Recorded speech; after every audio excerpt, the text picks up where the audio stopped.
I'll be honest, this story still makes my stomach turn because the man I almost destroyed my life for was not just lying about his job, his money, or his past. He was lying about being real. The first time I heard his voice, I was sitting on my kitchen floor in Columbus, Ohio, wearing an old sweatshirt, eating cereal out of a coffee mug, and crying over a mortgage bill I was already 2 weeks late paying.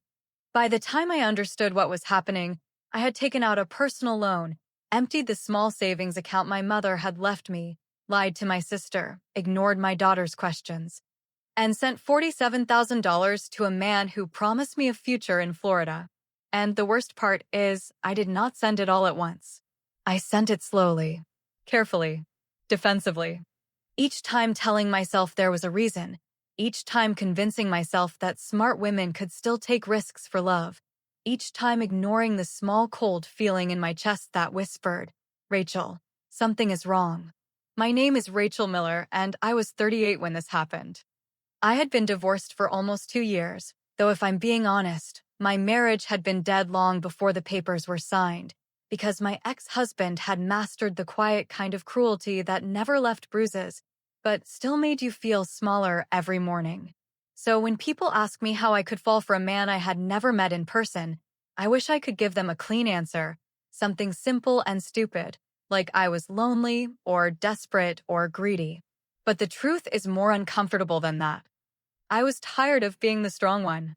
I worked 12-hour shifts as a nurse at a long-term care facility. I raised my 14-year-old daughter Lily mostly alone. I paid bills late, but paid them anyway, and every night, after checking homework and folding laundry. I sat in a quiet house that still felt like someone had moved out yesterday. That was the version of me he found. Not broken enough to look helpless, but worn down enough to want someone to notice. His name, at least the name he gave me, was Daniel Hayes. He messaged me on Facebook after commenting on a post I had shared from a veterans charity page, and at first, I barely noticed him because his profile picture showed a good-looking man in his early 40s wearing a navy blue shirt, standing near what looked like a military base, with sun in his eyes and one hand resting casually on a truck door. His message was polite, almost too polite. He said he respected nurses because his mother had been one, and he said people like me never got the gratitude we deserved. I remember staring at that message for longer than I should have, not because it was romantic, but because it was kind in a way that felt strangely specific. He did not say I was beautiful. He did not say, "Hey, gorgeous." He did not use those cheap lines that make you delete a man before he finishes typing. He said, "You look like someone who keeps going even when nobody asks if you're okay." And I hate admitting this, but that sentence opened a door in me. For the first week, we talked mostly at night, after Lily went to bed and after Daniel said he had finished work at a private security site overseas, somewhere near the border of Turkey and Syria. He told me he was American, born in Texas, widowed 5 years earlier, no children, former Army logistics officer, now working contracts because civilian life had never quite fit him. He never rushed me. That was the first thing that made me trust him. He did not ask for photos. He did not flirt in a dirty way. He did not pressure me to call him baby or say things I was not ready to say. Instead, he asked about my shifts, my daughter, my favorite coffee, the kind of house I dreamed about when I was too exhausted to be practical. And somehow, without making it obvious, he became part of my routine. At 6:10 in the morning, while I sat in my car outside work, he would send, "Don't forget to eat today, Rachel."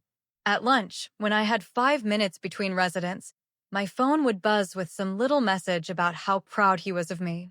At night, when the house settled and Lily's room went quiet, Daniel would call through WhatsApp, and his voice would come through low and warm, sometimes with a little static, sometimes with a delay, always sounding like he was far away but trying hard to stay close. That distance made everything feel romantic instead of suspicious. I know that now. Back then, it felt like proof he was fighting through the world just to reach me. The first strange thing happened about 3 weeks in, but I brushed it off because by then I had already begun protecting the idea of him. We were talking about Thanksgiving, and I asked if he had any family in Texas he missed. He got quiet for a second, then said his parents were gone, and the only family he had left was an older cousin named Mark. But they were not close because Mark had stolen money from him years earlier. Something about the way he said it felt rehearsed, like he had told that story before and knew exactly where to pause. But then he asked about my mother, and I told him she had died from ovarian cancer when I was 29, and his voice softened so much that I forgot the weird feeling almost immediately. That was Daniel's gift. He could sense the moment I began looking at him too closely, and he would gently turn the light back on me. By the second month, I was smiling at my phone like a teenager, hiding my face when Lily walked into the room and telling my sister Megan that there was someone, though I kept it vague because Megan had a sharp tongue and very little patience for internet romance. "Have you FaceTimed him?" she asked one Sunday afternoon, while we sat in her backyard drinking iced tea from plastic cups. "His connection is terrible," I said, too quickly. Megan looked at me over her sunglasses, and I remember feeling irritated before she even spoke, because deep down I already knew what she was going to say. "Rachel, terrible connection is what men say when they're married, broke, ugly, or not who they say they are." I laughed because it was easier than defending him seriously. But that night, when Daniel called, I asked him if we could video chat. There was a pause. Not a long one, just long enough. Then he sighed and said, "I knew this day would come, and I hate that my situation makes me look like someone you shouldn't trust." He explained that cameras were restricted on site, that the company monitored devices, that he could lose his contract if he violated security rules, and because he said it calmly, without acting offended, I felt guilty for doubting him. Then he did something that should have made me more suspicious, but instead made me feel chosen. He sent me a short video. It was only 7 seconds long. He was standing outside near a beige wall, wearing a dark t-shirt, looking tired but handsome, and he said, "Hey, Rachel. I wish I could talk longer, but I wanted you to see my face and know I'm real." I watched that video at least 20 times. I watched it until every warning in my body got quiet. After that, things moved faster, not because he pushed me, but because I started leaning toward him on my own. Daniel began talking about coming home in April, then maybe visiting Ohio first, then maybe taking me somewhere warm because, as he put it, a woman who spends her life caring for everybody else deserves to be cared for near the ocean. He sent pictures of houses in Tampa and Sarasota. Not mansions. Normal houses. White kitchens, palm trees, screened porches, soft evening light over quiet streets. He said he had savings, enough to start fresh, but he did not want to make big decisions without me because he was tired of living like a man with no one waiting for him. Looking back, that was the hook beneath everything. He did not sell me money. He sold me rest. He sold me a version of life where I was not chasing bills, not sleeping alone, not proving my worth to people who only remembered me when they needed something. Then, one Friday night in January, after I had worked 14 hours because another nurse called out, Daniel did not message me. At first, I told myself he was busy. Then midnight came. Then 2 in the morning. By sunrise, I had checked my phone so many times that Lily asked if someone had died. I was embarrassed by how scared I felt because nothing had technically happened, but my whole body was acting like I had already lost him. At 9:43 a.m., his message finally came through. "Rachel, I'm sorry. Something bad happened. I don't want to involve you, but I don't know who else to tell." My hands went cold before I even opened the rest. He said his contract payment had been frozen because of a banking issue overseas, and until it cleared, he could not access his account, could not leave the site, and could not pay a required security processing fee connected to his travel documents. It was the first time money entered the conversation. And because it was the first time, I did not see it as the beginning of a pattern. I saw it as an emergency. I asked how much. He said, "Rachel, no. I won't ask you for that." So I asked again. He waited almost 10 minutes before answering. 3,800. But please don't offer. I would rather be stuck here than make you think I came into your life for money. That sentence did exactly what it was designed to do.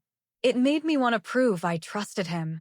I sat at my kitchen table with my laptop open, my coffee going cold beside me, and stared at the number in my savings account, which was not much, but was supposed to be my cushion, my safety, my little proof that I could survive something unexpected. Then Daniel sent one more message. I was ashamed to tell you, but I already bought my ticket to Ohio. I wanted to surprise you. My heart did something stupid then. It chose the dream over the warning. By noon, I was driving to the bank, telling myself this was temporary, telling myself he would pay me back, telling myself love sometimes required courage. And as I stood in line behind a man depositing coins into a paper sleeve, my phone buzzed with a message from an unknown number. It said, "Do not send Daniel anything. He is not who you think he is." The message from the unknown number sat on my screen like a hand pressed against my chest, and for a few seconds I could not move, because some quiet, careful part of me knew that normal love stories did not come with warnings from strangers while you were standing inside a bank. I looked around like somebody might be watching me. The bank lobby was bright and ordinary, with blue carpet, fake plants near the windows, and a young teller laughing with an elderly woman about her granddaughter's wedding. But suddenly everything around me felt staged, like I had stepped into the wrong room of my own life. My first instinct was not fear. It was anger. That is something I still think about, because when the truth first tried to reach me, I treated it like an attack. I told myself someone was jealous, someone was cruel, someone had found a way to interfere with the one good thing that had happened to me in years. So I typed back, "Who is this?" 3 little dots appeared, disappeared, then appeared again. Finally, the answer came. Someone who believed him before you did. My stomach tightened so hard I almost dropped the phone. I should have walked out of that bank right then. I should have called Megan, handed her the phone, and let her say every harsh thing I had been avoiding for weeks. But Daniel messaged at the same time, and his words landed exactly where my fear was softest. "Rachel, please don't do anything. I feel sick even telling you this." I stared at his message, then back at the stranger's warning, and I remember feeling like I was standing between 2 doors, one leading to humiliation and one leading to the future I had already started imagining. So I chose the future. I called Daniel from my car before I went back inside, and when he answered, his voice sounded strained, tired, almost embarrassed, like a proud man being forced to show weakness to the only woman he cared about. I told him about the message. For 1 second, there was silence. Then he exhaled slowly and said, "I was afraid this might happen." That sentence calmed me in the worst possible way, because it made the warning feel like part of a story he already understood.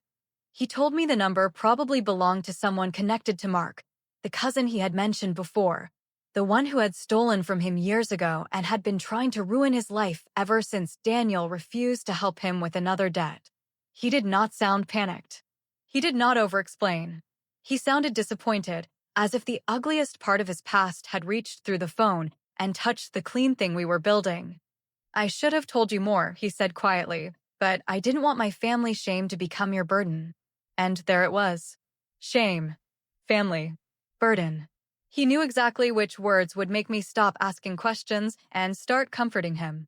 By the time I hung up, I was no longer thinking about whether Daniel was lying. I was thinking about how badly he must have been hurt if someone from his own family would sabotage him at a moment like this. That is how manipulation works when it is done by someone patient. They do not pull you into the dark all at once. They let you take one step forward while believing you are choosing the light. I went back into the bank and told the teller I needed to send a wire transfer. She was a woman around my age with kind eyes and a silver cross necklace, and when I gave her the information Daniel had sent, she paused just long enough for my face to get hot. "Do you personally know the recipient?"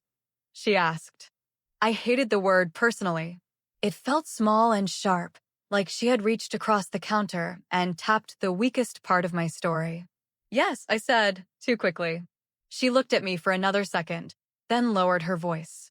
"We ask because there are a lot of scams involving overseas transfers."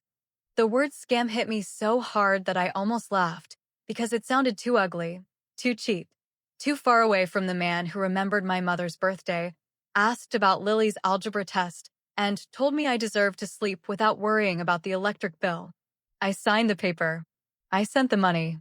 And when I walked out, the winter air felt colder than it had before, but not because I was afraid. Because deep down, some part of me knew I had just crossed a line I would not be able to uncross. Daniel called me that night and cried. Not loudly, not dramatically, just enough for me to hear his breathing break when he said, "I will never forget what you did for me today." I lay in bed with the phone against my ear, staring at the ceiling, and for the first time in years, I let myself imagine being loved by someone who did not make me beg for tenderness. He promised the money would be returned within 72 hours. He promised he would be in Ohio by the end of the month. He promised that when he finally held me, all of this would feel like the difficult chapter before the beautiful part. For 3 days, I lived inside that promise. I checked flights to Tampa during my lunch break, looked at nursing jobs in Florida, and even caught myself browsing patio furniture I could not afford because Daniel had sent me a photo of a little house with a screened porch and said, "Can you picture us drinking coffee here?"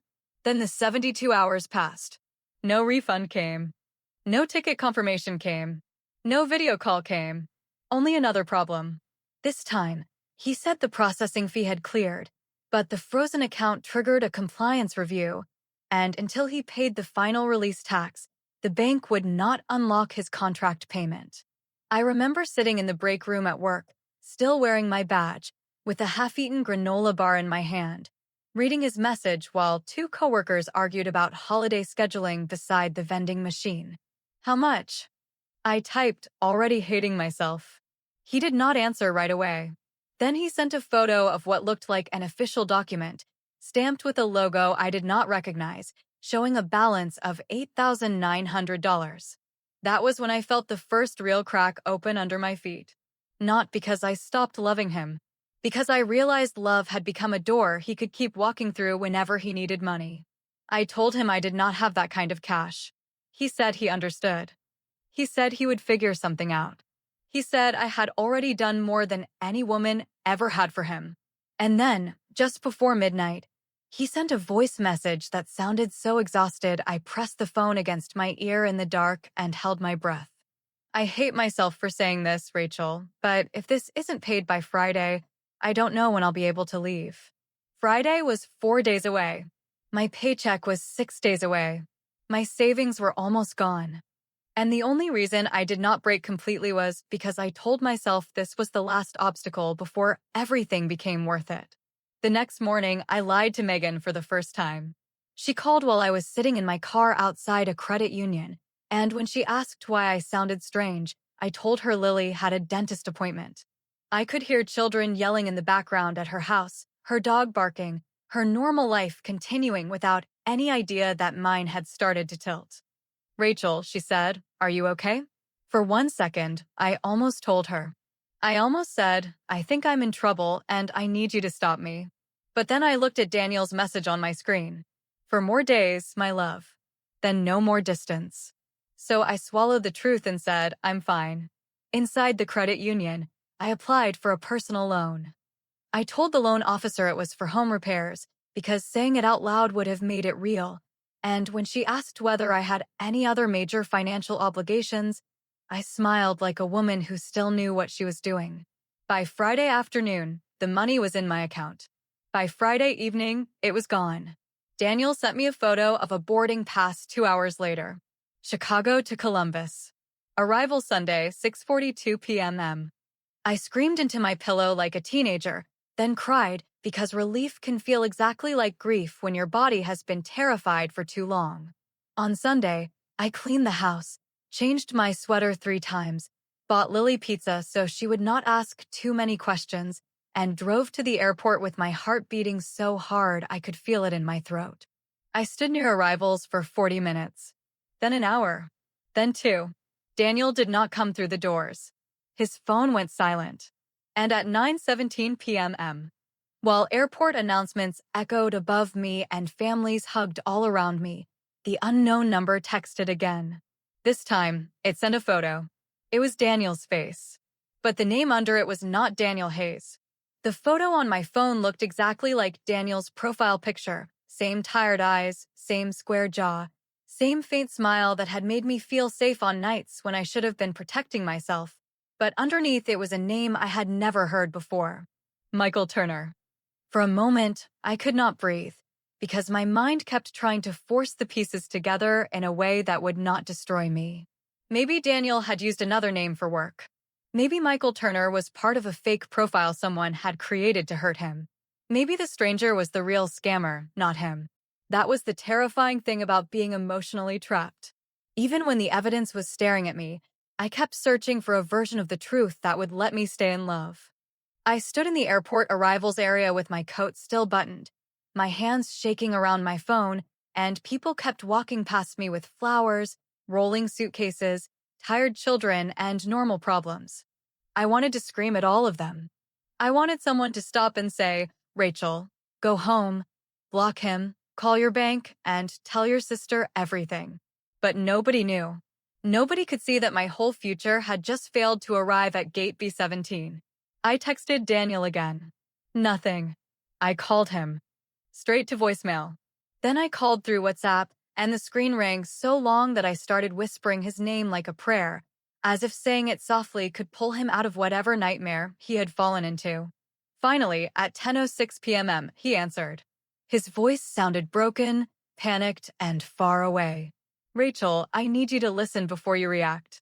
That sentence should have made me hang up. Instead, I closed my eyes and listened. He told me he had been stopped before boarding because his travel clearance had been flagged, and the boarding pass he sent me had been issued before the final security approval came through, which meant he had never actually made it onto the plane. Then I asked about the photo. I expected him to deny it. I expected anger, confusion, maybe even silence. But Daniel sighed like a man carrying a secret too heavy to keep holding, and he said Michael Turner was an old operational identity connected to his military contract work, a name used on certain documents because his real details had been compromised years earlier. It sounded insane. I knew it sounded insane.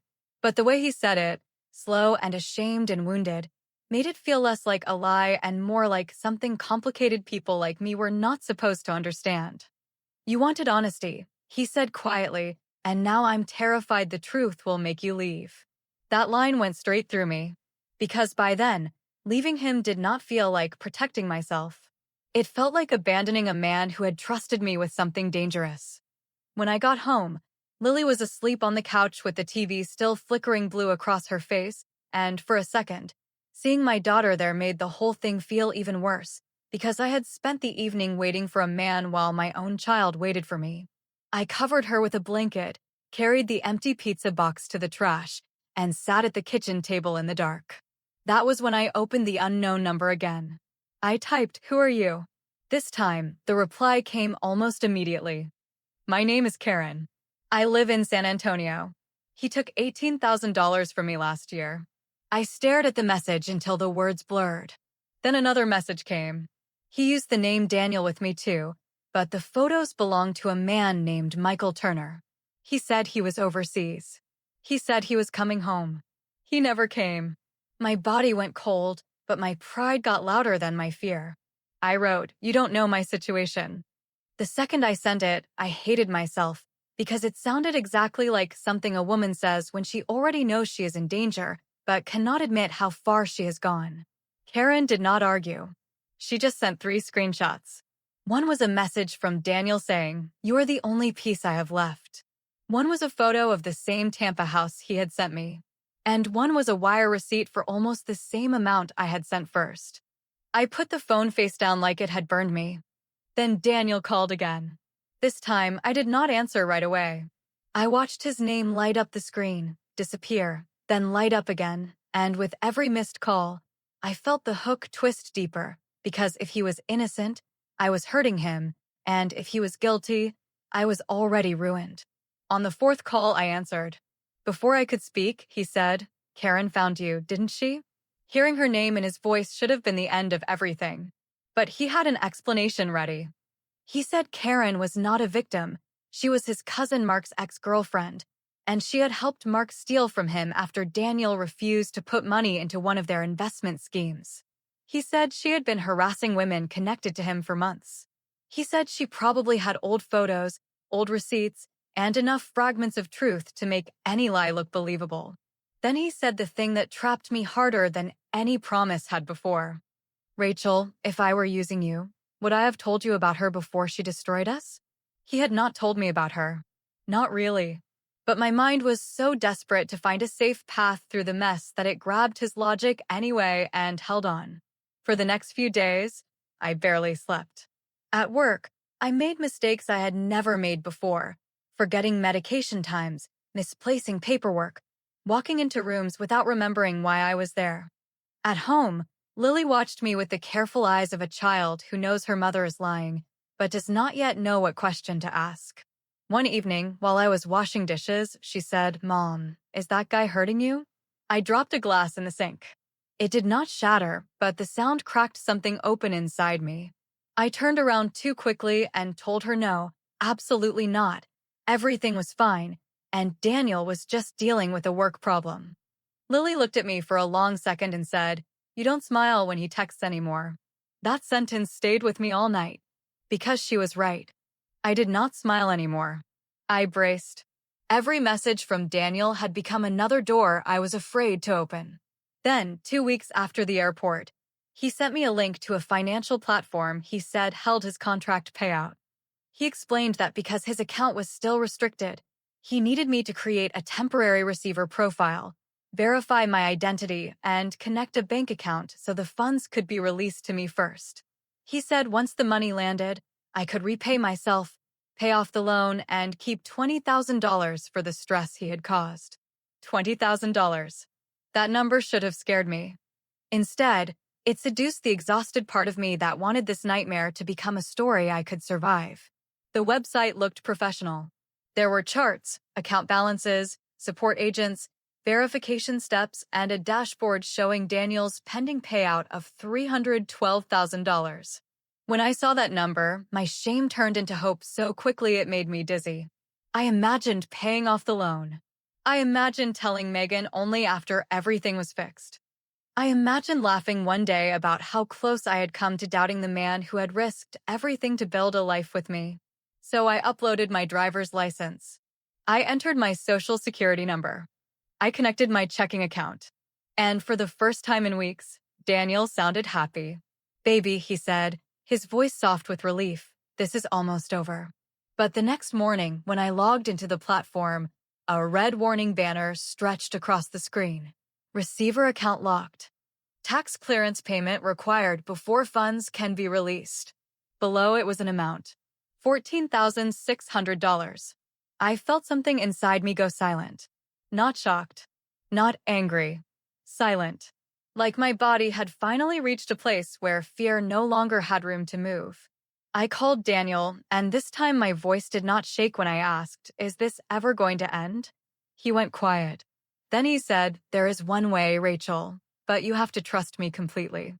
At that exact moment, my phone buzzed with a new message from Karen. It was not a screenshot this time. It was an address. And beneath it, she wrote, "If you want proof, drive here tomorrow. His wife will be home." I stared at Karen's message until the address burned into my memory, and for a few long seconds I could hear nothing except the hum of my refrigerator and the ugly pounding of my own heart. His wife will be home. Those 5 words did something no screenshot, no warning, no missed flight, and no strange banking document had fully managed to do. They made Daniel feel human again, but not in the way I wanted. Not as the wounded man overseas who loved me. Not as the lonely contractor fighting through impossible obstacles to come home. As someone's husband. As someone who had a kitchen, a driveway, a mailbox, maybe a garage full of tools, maybe a woman washing his coffee cup in the morning while I sat in Ohio sending money to a fantasy. I did not sleep that night. I lay in bed with the address open on my phone, checking the distance every few minutes, as if the numbers might change if I stared long enough. It was in Kentucky, just under 4 hours away, in a suburb outside Louisville, and the fact that it was close enough to drive made everything feel more terrifying than if Karen had sent me some impossible place across the country. Because now I had a choice. I could stay inside Daniel's version of the world, where every warning had an explanation, every lie had a tragic reason, and every dollar I sent was one step closer to being loved. Or I could drive south and find out what kind of woman I had become. At 5 in the morning, before Lily woke up, I packed a bottle of water, my charger, and the folder where I had started keeping printed receipts like a criminal building evidence against herself. I wrote Lily a note saying I had an early appointment, which was not technically a lie, though by then I had learned that almost lies could rot you just as badly as real ones. Before I left, I looked into her room.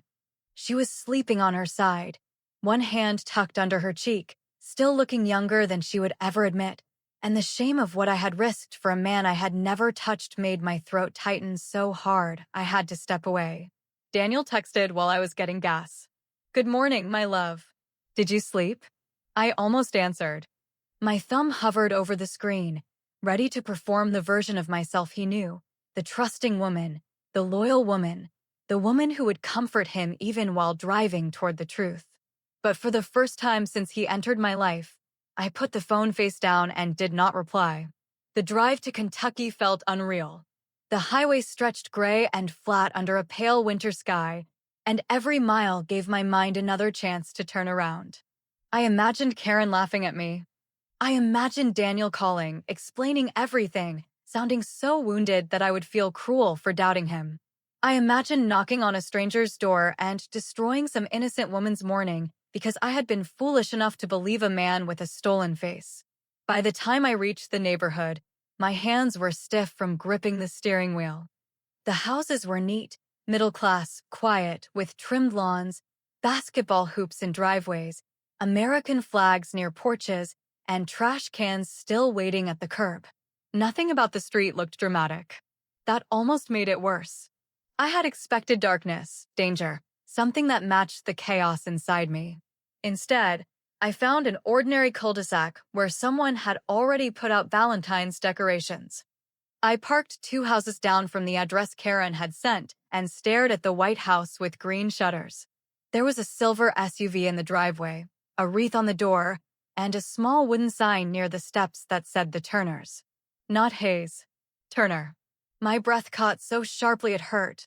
A woman stepped outside a few minutes later carrying a laundry basket, and she looked nothing like the villain my mind had tried to create.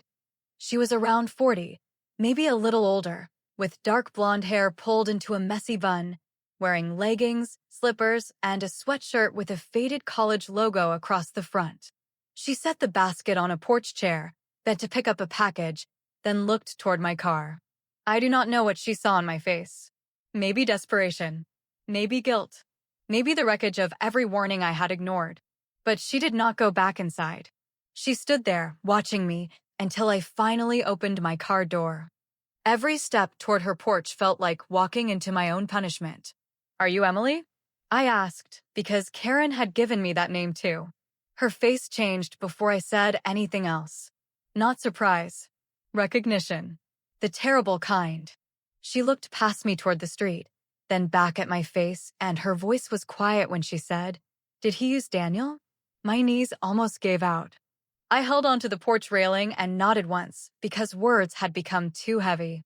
Emily closed her eyes for a second, like she had been waiting for this and dreading it at the same time, then opened the door wider and said, "Come in before the neighbors start watching."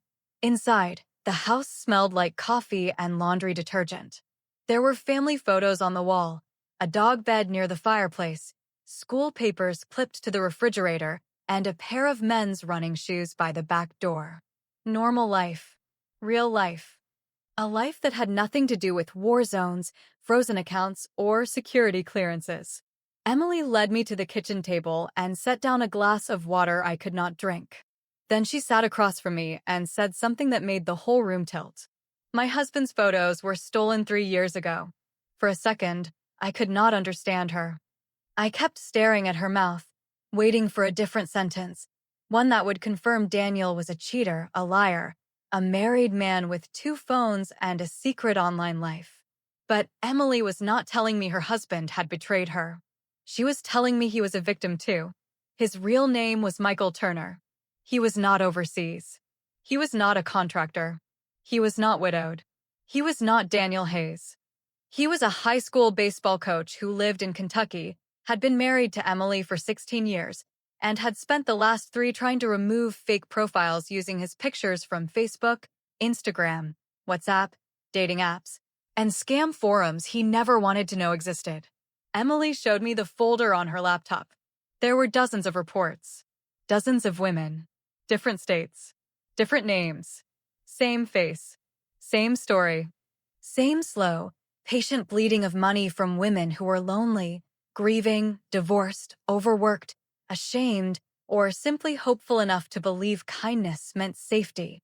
I saw messages from a woman in Arizona who lost $12,000, a grandmother in Pennsylvania who sold her late husband's truck, a teacher in Georgia who nearly lost her home, and Karen from San Antonio, whose warnings I had treated like jealousy because accepting the truth would have meant admitting I had helped bury myself. Then Emily opened one more file. It was the 7-second video Daniel had sent me. The one where he said my name. The one I had watched until my fear went quiet. Except in Emily's folder, the original video was different. Michael stood near the same beige wall, wearing the same dark shirt, but he did not say my name. He said, "Hey, Em. Practice ran late, but I'm heading home." Emily paused the video and looked at me with tired eyes. "They used AI to change the audio," she said. That was the moment my mind finally broke open. Not dramatically. Not with screaming. Just a clean, cold split between the woman I had been yesterday and the woman sitting at that kitchen table now. Because this was not just a man lying. This was not just some fake boyfriend asking for help. This was a machine built from stolen photos, edited voices, fake documents, fake platforms, emotional scripts, and women's private pain, and I had walked into it because every part of it had been designed to feel like rescue. I whispered, "This is just insanity." Emily nodded, but she did not look shocked anymore. She looked exhausted.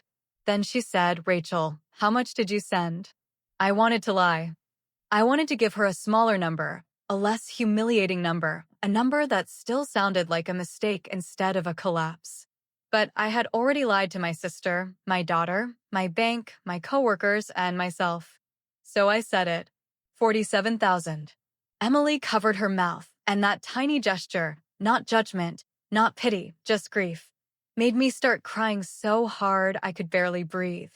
She moved around the table and sat beside me, and for several minutes she did not say anything, which was the first truly kind thing anyone had done for me in weeks. When I finally calmed down, she told me what I needed to do immediately.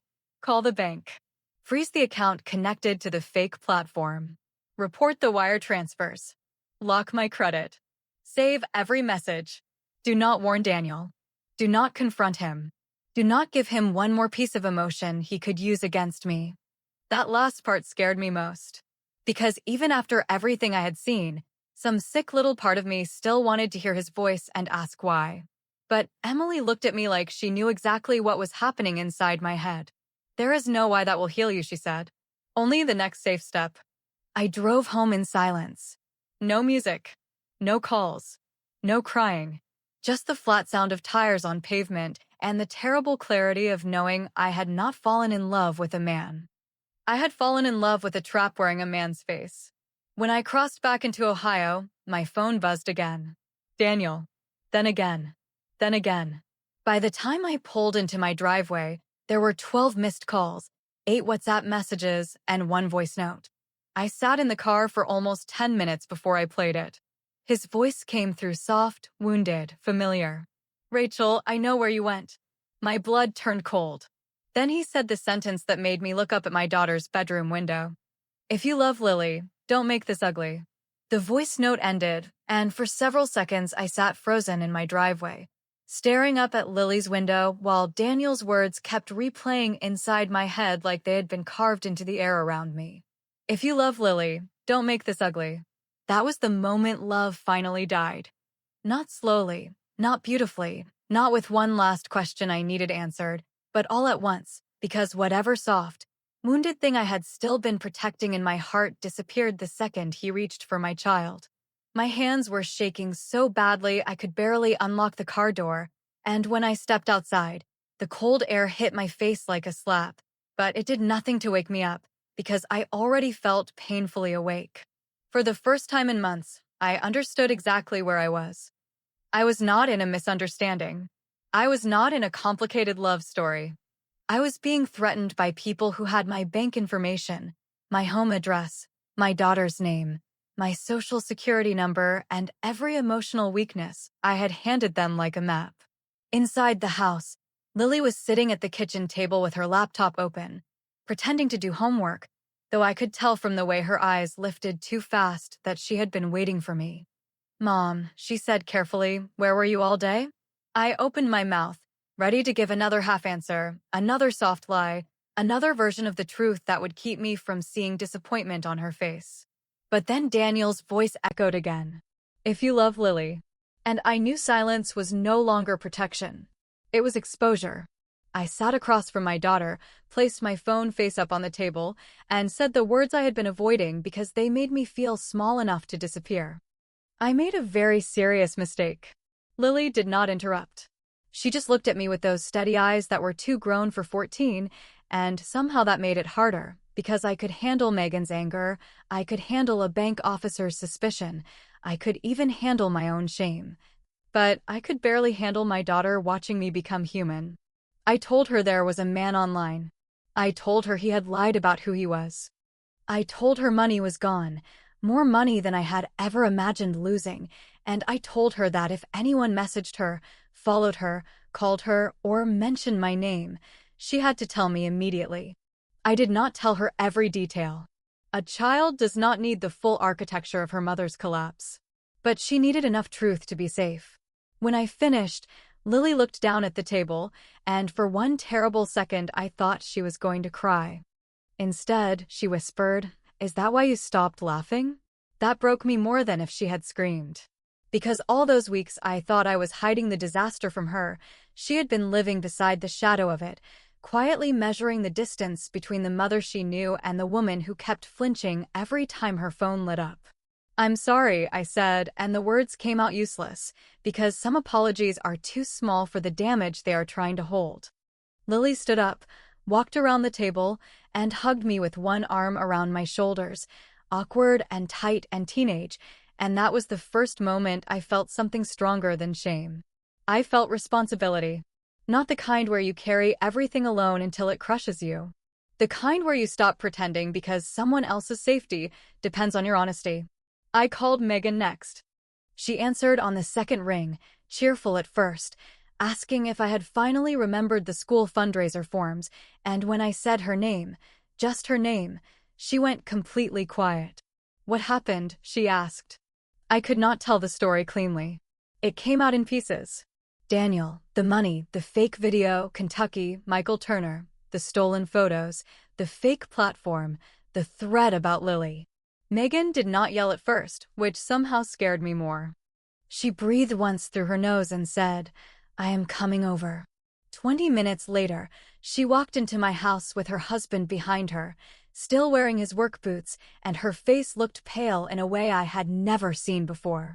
She hugged Lily first. Then she turned to me. And then she did yell. Not because she hated me. Because fear had nowhere else to go. $47,000, Rachel, she said, her voice cracking on my name.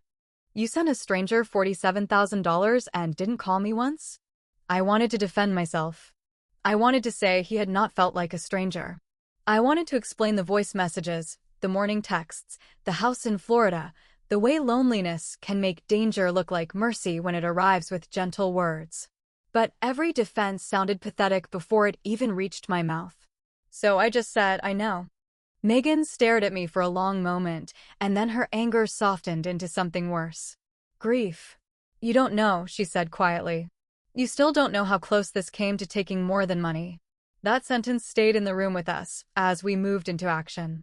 Megan's husband changed the locks before midnight because Daniel had my address and because none of us were calm enough to pretend that online criminals always stayed online. Megan sat beside me while I called the bank, and her hand stayed on the table close to mine, not touching me, but close enough that I knew she was there. The woman in the fraud department sounded professional and tired, the kind of tired that told me she had heard stories like mine too many times, and when I gave her the wire dates, the receiving details, and the fake platform information, there was a pause that felt like a verdict. "We can file a recall request," she said gently, "but because the transfers were authorized by you, recovery may be difficult." Authorized by you. Those words were technically true, and still they landed like cruelty. Because yes, my hands had sent the money, my passwords had confirmed the transfers, my voice had answered the bank's questions, but none of that captured the weeks of grooming that had turned my judgment into something someone else could steer. Next came the credit freezes. Then the police report. Then the federal complaint form Megan found online while I sat beside her feeling like I had aged 10 years in one evening. Every password changed. Every account checked. Every message saved. Every screenshot moved into a folder named Daniel Evidence, though even typing his fake name made my stomach twist. At 1:18 a.m., my phone buzzed again. This time, the message did not come from Daniel. It came from the fake financial platform. Final notice: non-payment will result in legal recovery action against Rachel Miller. Megan grabbed my phone before I could react. "Do not answer," she said. Then another message came. This one had an attachment. It was a photo of my house. Not from Google Street View. Not old. Fresh. The porch light was on. Megan's husband walked to the window and looked outside, and nobody in that kitchen breathed. Then my phone rang from a private number. I let it ring. Once. Twice. 3 times. Megan whispered, "Don't."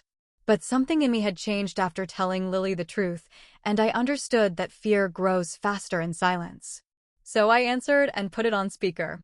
For a second, there was only static.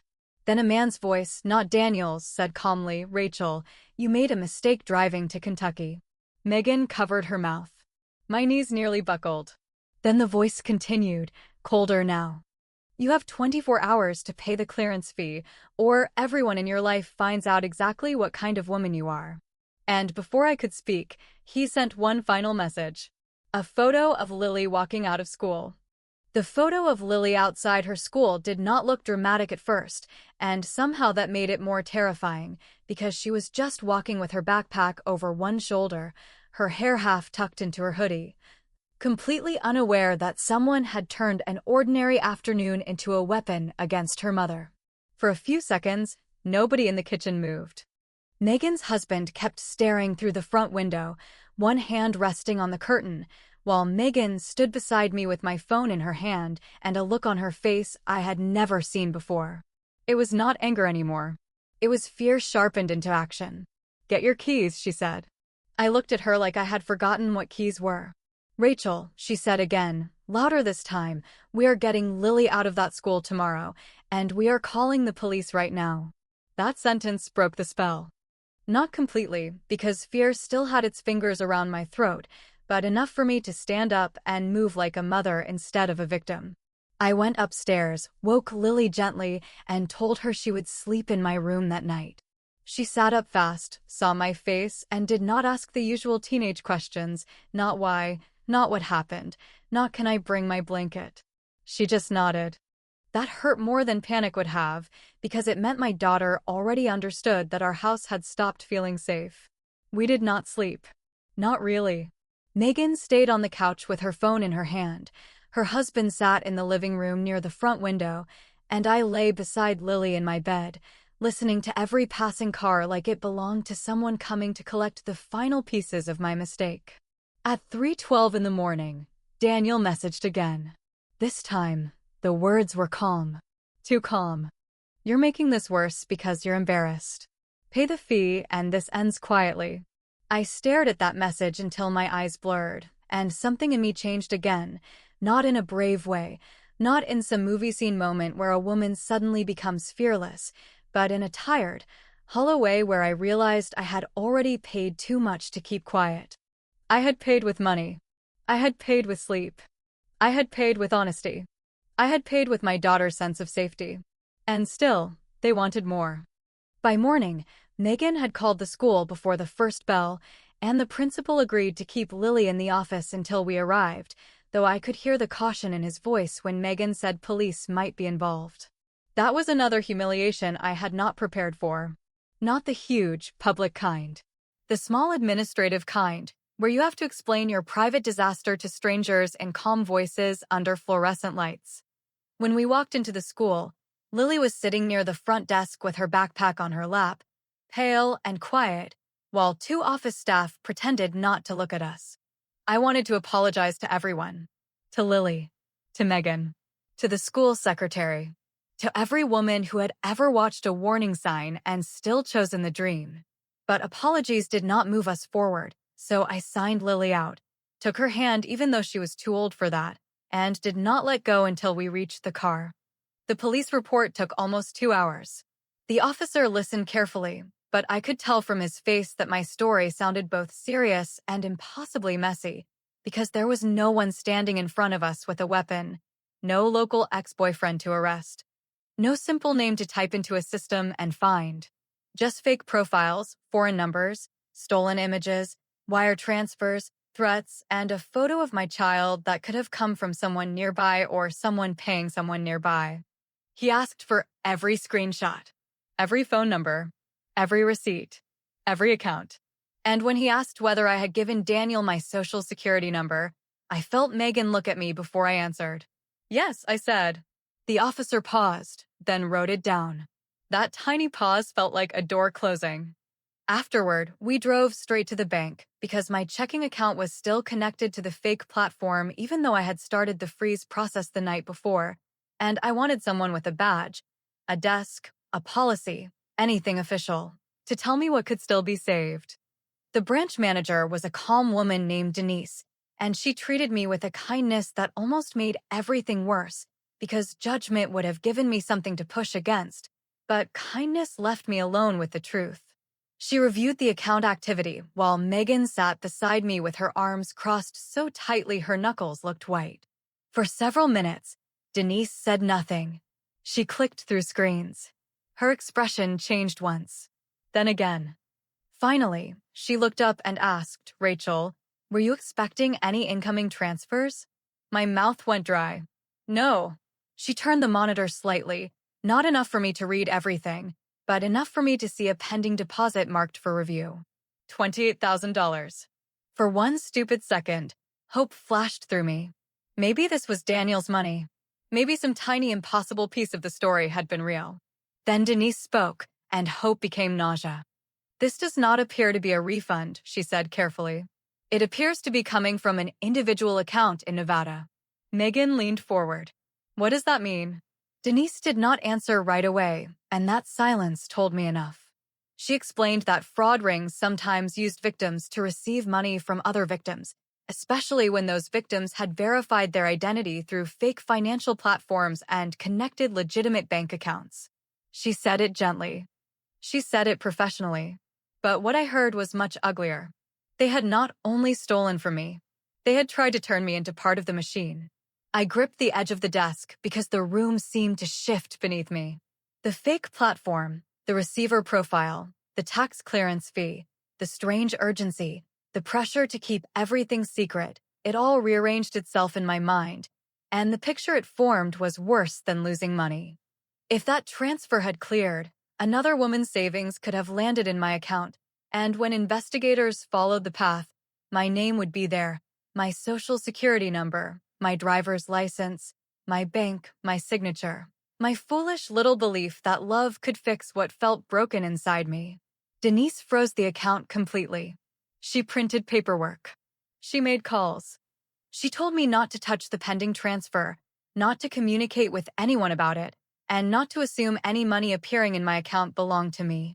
I nodded at everything, but I barely heard half of it because all I could think was that the trap had been deeper than romance, deeper than debt, deeper than one lonely woman being fooled by a man's voice in the dark. This was organized.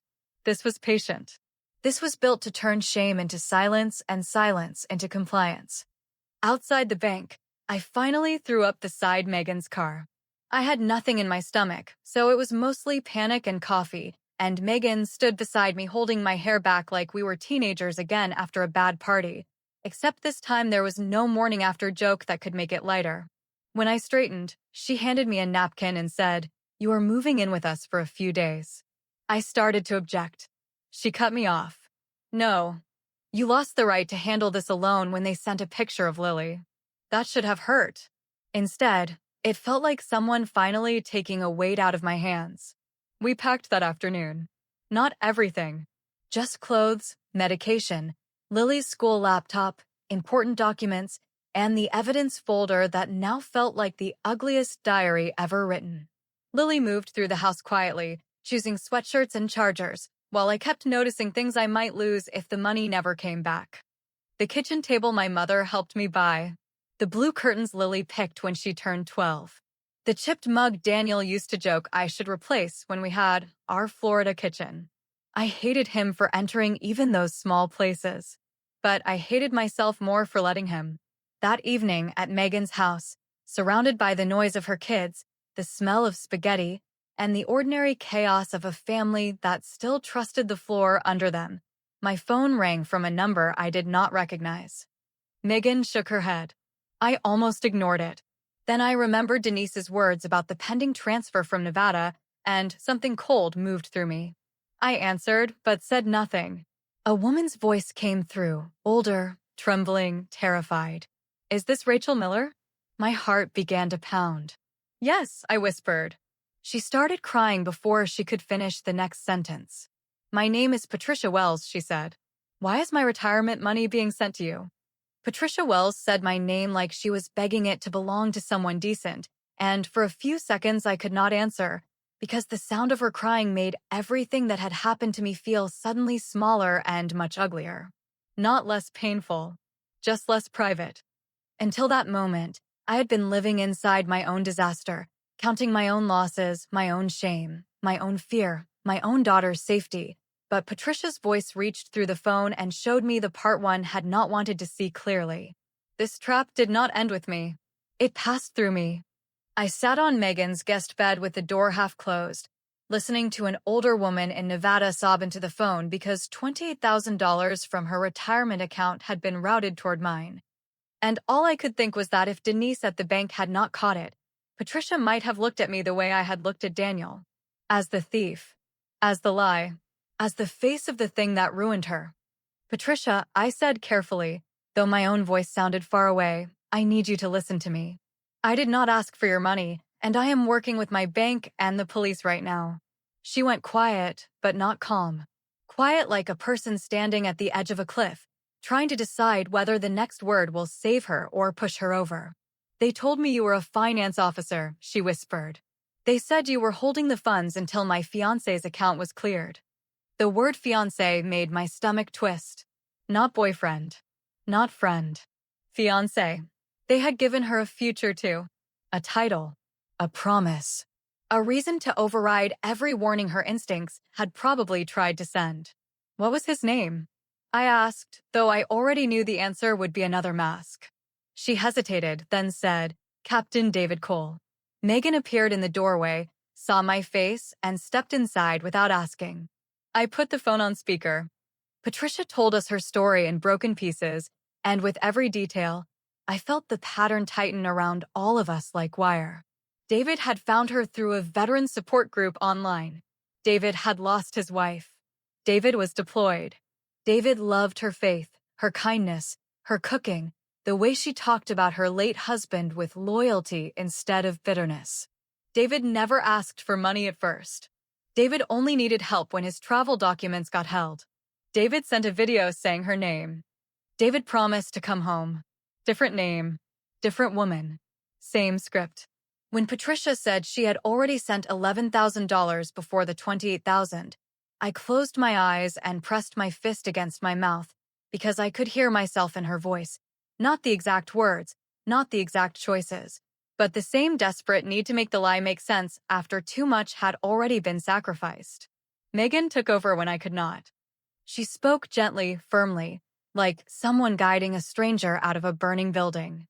She told Patricia to call her bank's fraud department immediately, to file a police report, to freeze her credit, to save every message, and most importantly, not to warn David that she knew.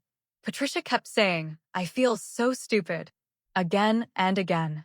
Not angry, not even panicked anymore, just humiliated.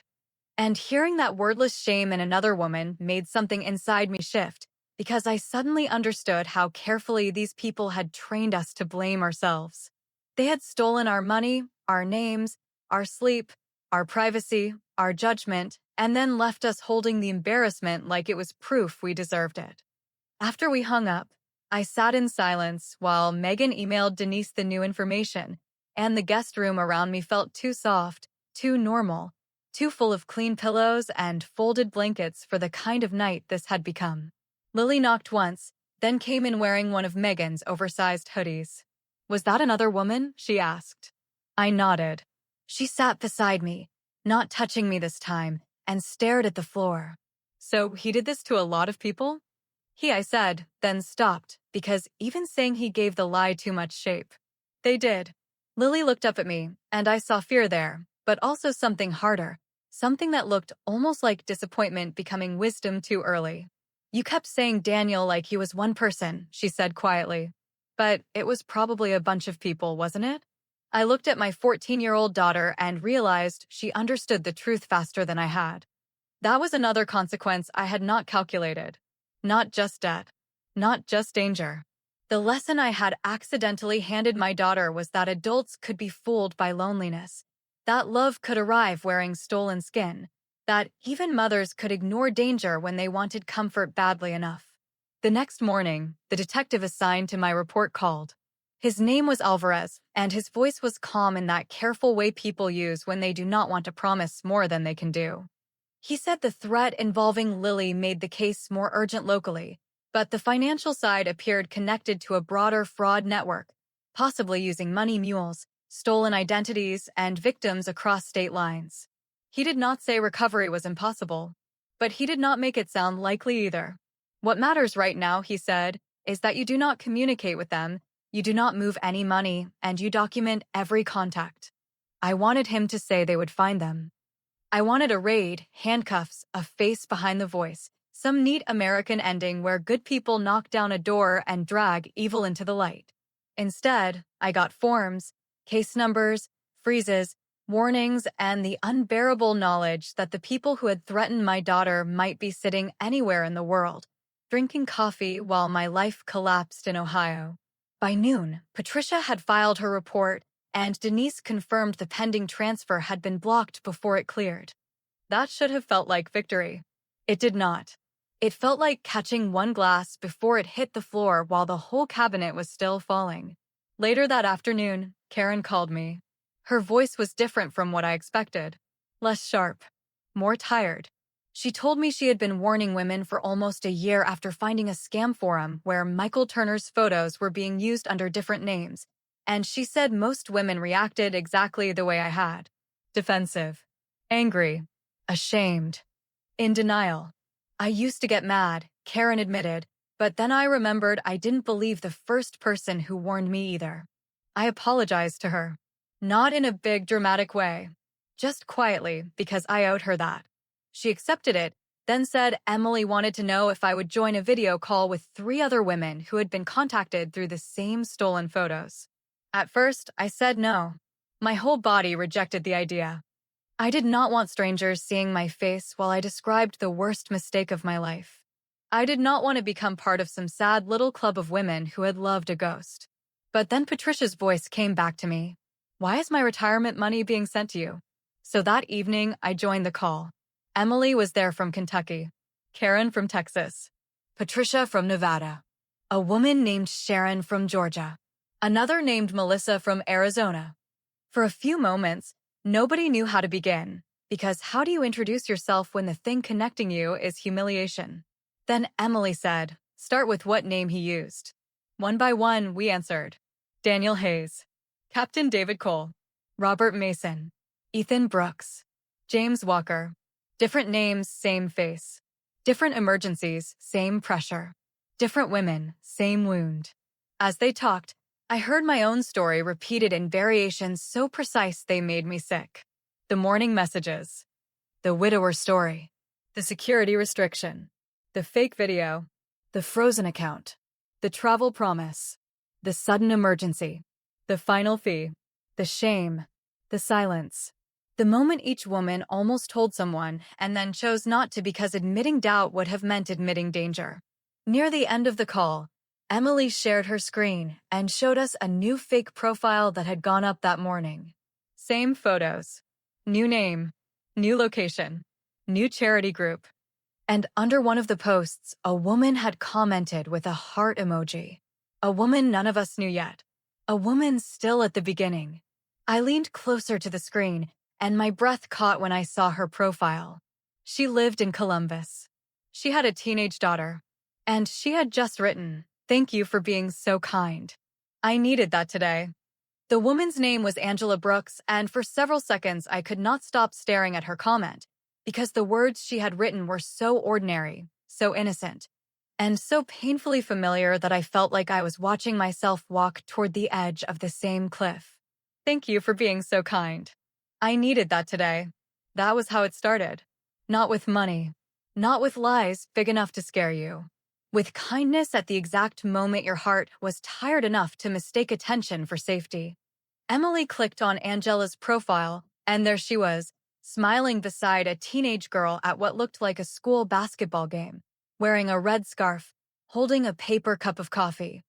Looking like a woman who had survived enough to believe she could recognize danger when it came close.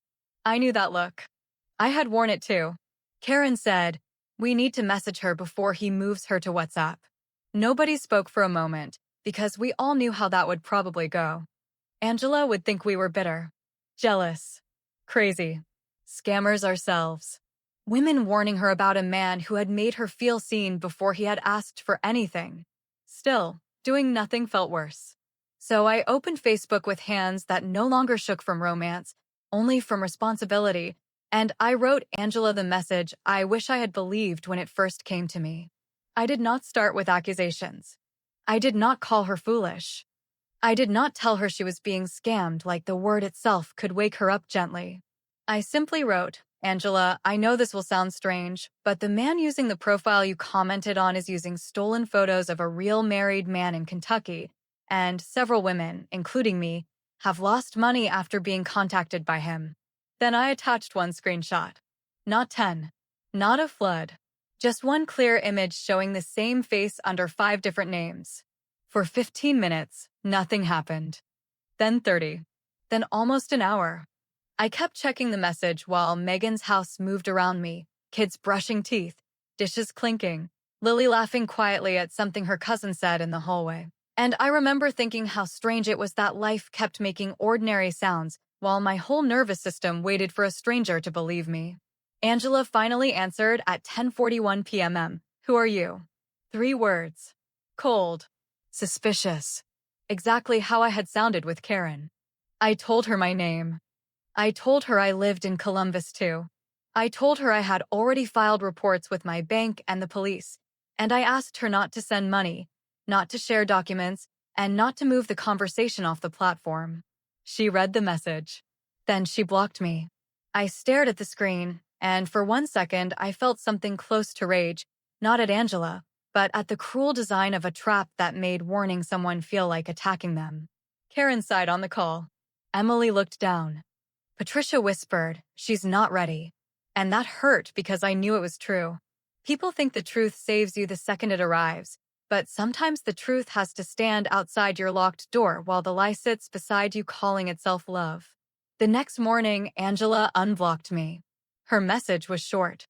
"Can you prove the real man is married?" I sent her Emily's public statement, the police report number I was allowed to share, and a photo Emily had posted months earlier warning that her husband's images were being used in scams. Angela did not respond for almost 3 hours. Then she wrote, "He asked me to download WhatsApp."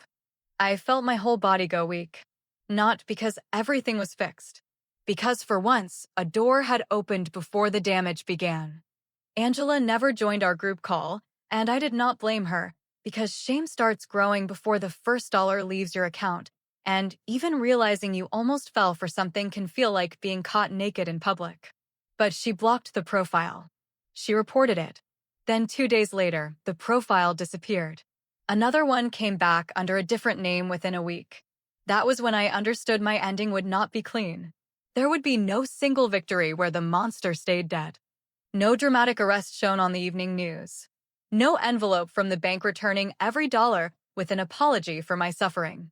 Real life was messier, quieter, and much harder to explain. The bank recovered a little under $6,000 from one transfer that had been held longer than the others, but the rest was gone. The loan remained. The savings account my mother had left me was empty. My credit had to be watched like a locked door in a bad neighborhood. For months, every unknown call made my chest tighten, and every kind message from a stranger online felt less like connection and more like bait. But I kept my house. Barely. Megan helped me negotiate with the lender. Denise wrote letters confirming the fraud investigation, and I picked up weekend shifts I was too exhausted to work, because survival is not always inspiring when you are inside it. Sometimes survival looks like sitting in your car before a double shift, eating crackers for dinner, and reminding yourself that shame is not a bill you have to keep paying forever. Lily changed too. For a while, she slept with her phone under her pillow and checked the windows before bed. And every time I noticed, guilt moved through me like something alive. One night, about 2 months later, I found her sitting on the back steps wrapped in a blanket, staring at the yard. I sat beside her without saying anything. After a while, she said, "Do you still miss him?" I wanted to say no immediately. I wanted to be the kind of mother whose heart had perfect boundaries the second danger appeared. But Lily deserved the truth. "I miss who I thought he was," I said. "But I don't want him back." She nodded, and we sat there listening to cars pass on the next street.